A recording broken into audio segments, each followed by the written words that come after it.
Muito boa tarde, estamos aqui com o professor Alexandre Duarte, especialista em comunicação da Universidade Católica Portuguesa, e gostávamos de saber um bocadinho da sua perspectiva acerca de digital influence. Muito obrigado pelo convite. Para falar de social marketing influence, eu gostava de começar com um conceito um bocadinho atrás, que é esta questão do SIM versus SIM. O que é o SIM versus SIM? SIM versus SIM é a comunicação integrada de marketing vezes ou versus o social influence marketing. Em português, ambas as palavras são SIM, mas são coisas diferentes. Então, na comunicação integrada de marketing, nós temos, segundo a definição de Bueno, um conjunto articulado de ações, estratégias, peças de comunicação planeadas e desenvolvidas por uma organização para agregar e acrescentar valor à sua imagem de marca. Até aqui, tudo certo. Ou seja, todas as ferramentas de comunicação que nós temos, do merchandising, à publicidade, às relações públicas, ao marketing direto, aos patrocínios, tudo isto é agregado e coerente à volta do mesmo objetivo. E, portanto, até aqui está tudo muito bem. Mas depois nós temos outros dados que nos fazem pensar as coisas de maneira diferente. Por exemplo, 90% das pessoas que lhes perguntam se pudesse fugir aos anúncios da televisão, fugiam? Fugiam. Você acredita na publicidade? Apenas 14% das pessoas acreditam na publicidade.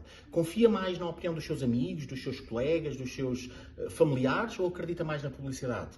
74% das pessoas confiam mais na opinião de outros consumidores. Então, quando nós temos 14% das pessoas a acreditarem, apenas 14% das pessoas a acreditarem na publicidade e 74% das pessoas a dizer que confiam mais na opinião dos amigos, provavelmente está aqui qualquer coisa errada e o paradigma mudou. Então, nós temos que começar a olhar para a comunicação, nomeadamente para a comunicação comercial, de um outro ponto de vista.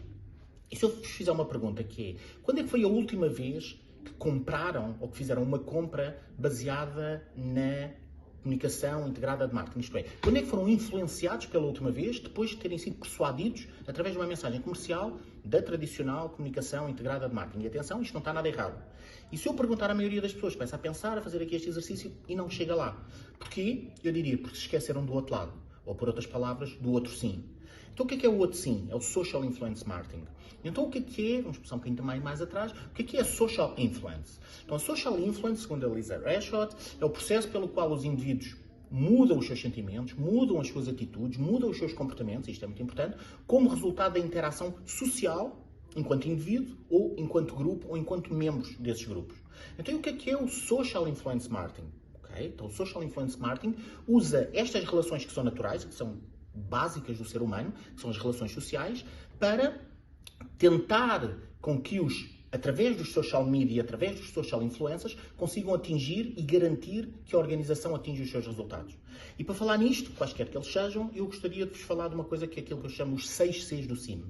E o que são os 6 Cs do SIM? São aquelas características que nós devemos garantir que a nossa campanha, que as nossas ferramentas de comunicação garantem para fazer face àquilo que é a expectativa dos clientes. Então, o primeiro C é óbvio e parece que toda a gente lá chegaria, que tem a ver com conteúdos. E, portanto, eu diria que em cada um eu vou-vos dar um conselho, uma sugestão. Deem aos vossos clientes, deem aos vossos utilizadores, deem aos vossos espectadores, deem ao vosso target de comunicação algo que eles não consigam em mais lado nenhum.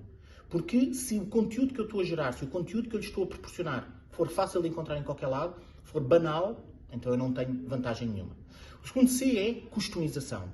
Nós vivemos numa era digital em que os utilizadores quase que conseguem personalizar, conseguem escolher quase tudo. Então aqui o papel das marcas, o papel das organizações pode ser criar condições para que as pessoas criem os conteúdos, mas no final do dia são os utilizadores que criam. Mas o fundo é da cor que tu quiseres, as imagens que tu usas é quem tu quiseres, as frases que tu usas é o que tu quiseres e vivemos, de facto, na era da customização.